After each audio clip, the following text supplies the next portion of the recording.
Hello, today I'm here with Ali Hay, three-time finalist of Ninja Warrior UK and a member of Clan Hay. Ali is from Kelso originally, which is just a short drive from the Scotland Shop HQ, but today we are up in Edinburgh at his new Ninja Warrior Adventure Park. Thank you so much for having me up here today. Why don't we start with you telling us a little bit about how you came to open the park and the story from the initial idea to the completion? Yeah, no problem. So obviously, like you said there, Ninja Warrior is something I've done for a number of years now. I compete all across the globe, representing Clan Hay obviously, and Ninja Warrior UK, and of course Scotland. So it was obvious for me to try and bring one to Scotland. There's a few other ones down in England, but there's not actually in Scotland yet. So this is the first official Ninja Warrior UK park. You know, you get people who are having a blast doing the obstacles, similar to the show. And to me, that was something I really wanted to bring here and just bring it to people, so they had that opportunity with their friends, their families, their kids to come and have a shot and have a good time. Yeah, definitely. That's really cool. Well, we love Edinburgh as a city. That was where Scotland Shop opened their very first shop as well. So was there a strong reason for you choosing a capital city? Yeah, the capital. I mean, Edinburgh to me is it's always going to be one of my favourite cities. I am from here. Originally, all my family's from here, and in particular, we're located in Leith. I've lived a lot of my life in Leith as well. I know the area well, and I just enjoy the area. I think as a city, it often gets left out, especially when it comes to leisure. Yeah. The bigger cities can often take them, like Glasgow and of course like London and stuff, take a lot of leisure. So I thought Edinburgh was a perfect location for me. I do live in Kelso, so I'm not too far away. I'm only like an hour's drive down the road. Yeah. So, yeah, obvious choice for me. Yeah. So I've actually watched Ninja Warrior on the TV for quite a few years now, and I'm always so amazed by the skill and strength of all the competitors. So what made you first apply for the show? To be honest, there's a guy in my gym locally who was watching me, and I just used to do a lot of mixed kind of training. And he said, have you ever tried it for the Ninja Warrior show? And I knew the Japanese one. I used to watch that as a kid. I remember watching, thinking those guys were absolutely insane. I didn't even know the UK had one. Yeah. So when he said, you should go for it, and I did, I was like, alright, why not? And then it went really well, and I was like, alright, I could maybe do this. Yeah. So I started training and applying my PT knowledge. I'm an ex-personal trainer, so started applying that knowledge to my training, and then here we are, and now I'm actually currently ranked #1 in the UK, so pretty chuffed with that, which is cool. So across the local circuits and then the international circuits, we all kind of train and compete, and here we are. Oh, that's Random. really cool. Yeah. So, like as you said, there's a lot of training that goes into it and is involved in competing in the show. So how do you fit that into your life? So, Right now, it's been it's such a graft. I'm on my emails from like 6 in the morning till about 8. Then I drive to the site, which is here, and then we open at 10, 11, depending on what day it is. So I'm here pretty much every day. I don't finish till about 8 every night, and then I'm back home for back at 9. yeah. So it's literally right now I'm living and breathing this. So I train obviously here. I work that in. It's not as much training as I'd be used to, and it's not as dedicated as I'd be used to. But you just have to work with what you've got. I just have to keep pushing this, and at the same time keep pushing my training. Yeah. So when you were competing on the shows in previous seasons, like how much training were you doing each week? Yeah, I just train locally in my little gym in Kelso. I train at Abbey Fitness. I would train there. Literally, I would just pull a bar, kettlebells and stuff. You don't need too much.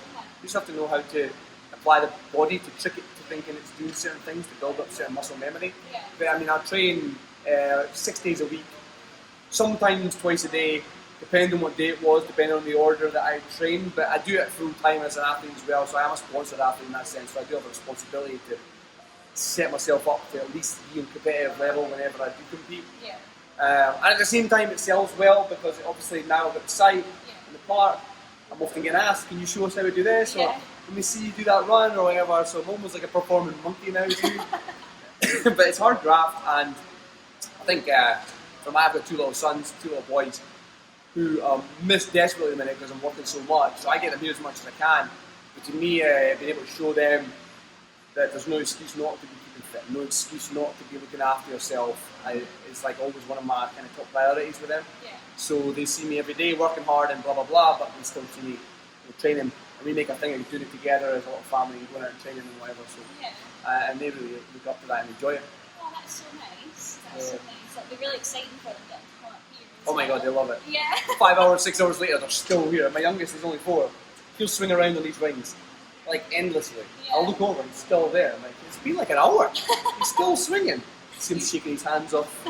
Away he goes again. It's mad. He's got more endurance than all the adults. More endurance than me, that's for sure. Yeah, definitely. What did you find most challenging when taking part in Ninja Warrior? Funnily, the greatest thing on the show is one of the things that people don't actually really see or think about. So you get all the people at home watching and go, I could probably do that, or I could probably do that. Yeah. But what they don't understand is on the show, you don't get to try any obstacles, number one. And also, you're about 10 or 15 feet in the air when you're doing them. So your starting platform is actually at least about 10 feet up. So you're way high up. Everything looks massive. But then you've got between 4,000 and 5,000 people around you in the stadium. Plus there's cameras everywhere. So you've got all these exterior factors that play into your mind. Now, backstage, I hear the crowd and I'm like, "Ew," like I get like super like, but as soon as I step on stage, I'm fine. Like that's me, I relax. Like I get my energy from the crowd because I can't see them. It's like an unknown. Whereas a lot of people are the opposite. They're not so fussed until they stand out there and then they're like, oh, what is happening here? Like, who are these people? So that's probably the hardest part, is knowing how to handle your adrenaline, not burn out, because you might be there, you might run at 1 o'clock, 2 o'clock that day, but you also might not run until 9, 10 o'clock that night. So we might be on set for at least 15 to 20 hours, but you don't know when you're running in that day because you don't know how the filming process is going to go. Whereas normal competitions, as a normal athlete, like if I compete in the unfilmed stuff, it's literally 2-3 hours worth of competing and then we're done for it. So we know when we're running, as the show is different, it's still a TV show, so things can go wrong, things don't work right, blah blah blah. So, so you don't even think about that when you're watching it. Nah. It's just like an hour-long program. Yeah. But really, it's actually all day, What's some of the coolest things you've had the opportunity to do as a Ninja Warrior? Ninja's led me to some funny places. I've competed like all over the world with it. We had some really big ones lined up that were cancelled, obviously because of COVID-19, which sucks. But my best one was being invited to compete in Japan in Sasuke, which is the original Ninja Warrior. Right. They also own all the other Ninja Warriors worldwide. Oh, wow. And I was the first official independent UK invite in the last 25 years. So like I'd been working up to that, I had a goal to try and get to that position. Yeah. Never thought I would get it for at least another 2 or 3 years. And then I got the invite, which blew my mind. And Japan was super, super cool. Really loved going out there and doing it. So that's probably the coolest opportunity I've had. And I was competing with the best ninjas in the world. Some of them I've watched for years. So I was proper fanboying. Yeah. And I just think really cool to get to be able to bring it around the world and then be a part of that. So that's my favourite part of it. So what was the reason for you going to Japan? Like, was it for a specific competition? Yeah. So they do theirs every year. They actually that was their 37th season.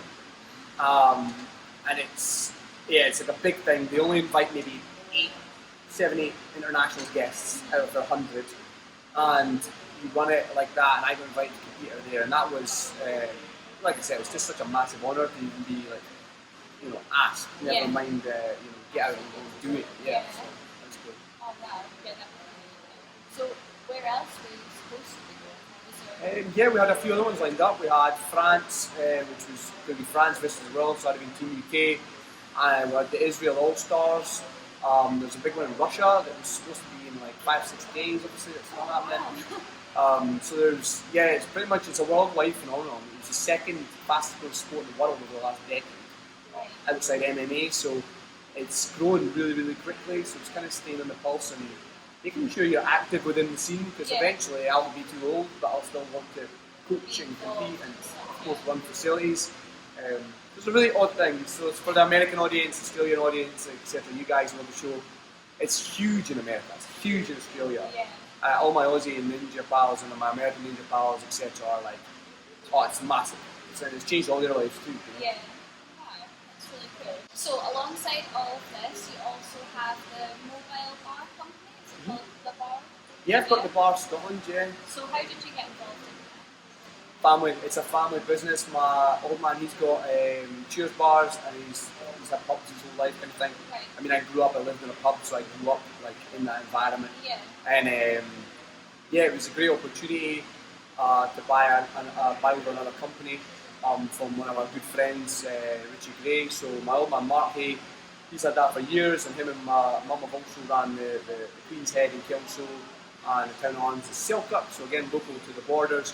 And again, he's kind of doing the thing in the borders. Yeah. Although we originally all kind of come from Edinburgh and actually Dundee way. Yeah. Of course, there's Hayes and Duns and Hayes all over the place anyway, but spread down there, and yeah, it was like a logical move. Unfortunately, COVID again's kind of caused absolute havoc with the events company, so yeah, not much on the cards right now in that sense. On the back burner. Yeah, unfortunately, yeah. And you also mentioned that the bar has been used at Highland Games events in Scotland. Yeah. So Scotland Shop, we love a Highland Games event. We've been at them in Scotland, US, Canada. So do you have a favourite Highland Games in Scotland? You know, the one, I always forget the actual name of the games, but it was one in Stirling. We used to do it, and we used to have such a big after party and stuff. It was just such a big event. Yeah. Obviously, in the bars, the Yeah. after party made sense. Yeah. And it was just always so much fun to see Scotland celebrated like that. I always feel in Scotland we really undersell ourselves. We're always so modest about our tributes and what we have going. Yeah. And we don't really throw it in anybody's face. And I think sometimes we should. I think we should push it a bit more. Like exactly what you know, the Scottish shop selling Scotland internationally. I think it's a great thing, and I think the Highland Games and stuff are another, I guess, export that the other countries do really, really well. Yeah. And a lot of the times actually better than we even do it. Yeah. And I think it's for me, being from Scotland, it's nice to see it. But I would love to go abroad and do some Highland Games abroad and see them as well, and yeah, just go and watch. Yeah, see what it's Sure, like. yeah. So you're obviously a member of Clan Hay, which is who we're celebrating this month at Scotland Shop. So did you celebrate your Scottish heritage when you were younger, or is it more something you've gotten interested in as you've grown older? I've always been very into my clan history. So Hay clan, my mum's side are McGill's. Actually, we originally thought they were Irish and Scottish descendant, but it's actually Scotland to Ireland and then back again descendant. So it's quite cool to know that and understand their place in history. But also, we did a lot of understanding our actual where we live in Kelso. So the house, the farmstead that we live in, is one of the actually first buildings built in Kelso. It was about the 8th or 9th in that area. It was actually the old jail. Historically, it's very important to that area. Yeah. It's called Wallace's Nuke. And nuke is Scottish word for prison. Like you will have heard the English term to be nicked. Nick is the the English equivalent of nuke. Right. And then you might understand that a nuke as a small space. So nuke is a cranny, which is also a jail. It would have been. So there's a lot of relevance in those terms, which is really, really cool. Yeah. So historically, we like to know a lot about where we live, but also our clan and going back into who's in our lineage. And it's so hard because there's so much broken records. The Hay clan, I'm proud of the way that the Hay clan obviously served through the wars of independence and all the way through history. But I guess being a young man growing up, we've not really talked too much about our clans. We don't really know much about it. Yeah. And I often think we don't teach much about it because we don't want to upset people who aren't clan affiliated. Whereas I think it's something we should celebrate and educate on what the background of that was, because obviously had certain things in history not happened, the clans would still be very much a thing in Scotland, and would still probably attribute to a completely different spread of wealth and ownership of the land and the states in Scotland currently. So it would be interesting to know how things could have went, but both, to answer the question, as a young man and now, yeah. Yeah, yeah, all the way through. I guess so, yeah. Yeah. And you said that you've got 2 young kids, so do you plan on bringing them up with their Scottish heritage and that they're a member of Clan? Yeah. So we do like at least a Scots word a week. Yeah. So we'll say like a Scots word, so maybe drake, or it might be even just a vegetable like an onion. It might be a locally transferable like dialect, like an Ingham or however you speak it locally. Yeah. And I like to do that so they know a little bit about it. But then they're also they're big on the clan. So my middle name is William. my dad's and his dad's and so on and so on. So my youngest son's William, and then my oldest son's Bruce. And then back in our lineage, somewhere the Bruce clan had merged with the Hayes, and it was a link to that. So he is Bruce, he is William, which obviously during the Battles of Independence, there was independence fought, you know, and there was a lot of linkage there between the Bruce and William Wallace, I suppose. Yeah. But I think as history goes, I like to teach them about different things, not just that period of history, all the way through up to the Jacobite era, which is such an important era, especially for things like the Tartans and stuff, because they became very, very predominant in identifying, and also during those periods when it was slowly getting outlawed in Scotland, and how that affected, I think, the mentality around our own identity and how we show ourselves to the public, which in a lot of cases we hide away from it. And I think some of that still transverses back to that period where it was shunned upon and it was seen as almost like a bit of a wild man or a wild person expression. You know, that you had the Highland outfit and then you had the Lowland outfit. At one point or another, they would have been the exact same thing. It just a little bit more held on to up there versus down in the lower lands or the central belt. Yeah. Have you done any research into your actual family tree? Is that something that a journey that you started by yourself, or had a family member already started researching the family tree? Yeah, it was my dad who started it. He kind of looked into it, and we found some different links. And like I said, there was some link back date where the Bruce clan had a line of daughters at some point. I can't remember which generation down it was, but the daughters had married into the Hay clan. The Hay clan were very clever in certain ways. They got a bit of a nickname around them. They were nicknamed the Handsome Hays, and the men were quite good at marrying into wealthy families. I don't want to use the expression gold diggers, but for one period or another, the Hay clan wasn't too wealthy, and then suddenly they became fairly wealthy. So I'm wondering how that happened. I think the Handsome Hays had something to do with that idea. Which I think is just hilarious. You know, I've got a reputation of keeping all, but it's like, you know, I think that's part of history, and my dad was quite surprised at, and we were obviously growing up. But again, we've got such big families, especially if you go back 2 generations. It's like ridiculous how many cousins and second cousins and third cousins we've all got spread. You can almost watch as we've kind of come down further south, especially from my family. Especially, and like I said, my dad's side's Dundee, but before them it was all that area, and then it was Edinburgh, and then you see a split over the Edinburgh area, and then it's the border area, and of course there's Hayes all over the place. So as a clan, it's quite interesting to see how and where they've set up shop almost, and where in the world they ended up.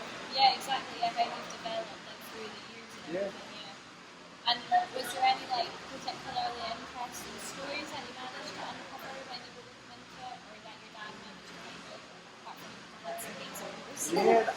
There's a cool story behind one of our shields, which is you'll see it's kind of like it's a white shield with the 2 red smaller shields and the larger red shield. And from what I'm aware, it was somewhere in Fife, which is one of our seats. Is Scooting Palace actually is one of the Hay clan seats, and it was something to do with, I think it was the Danes attacking. And there was a farmer, a well-renowned farmer. It was for being a very large fella. He had 2 twin sons, I believe, who were both also large, big guys kind of thing, farming the land.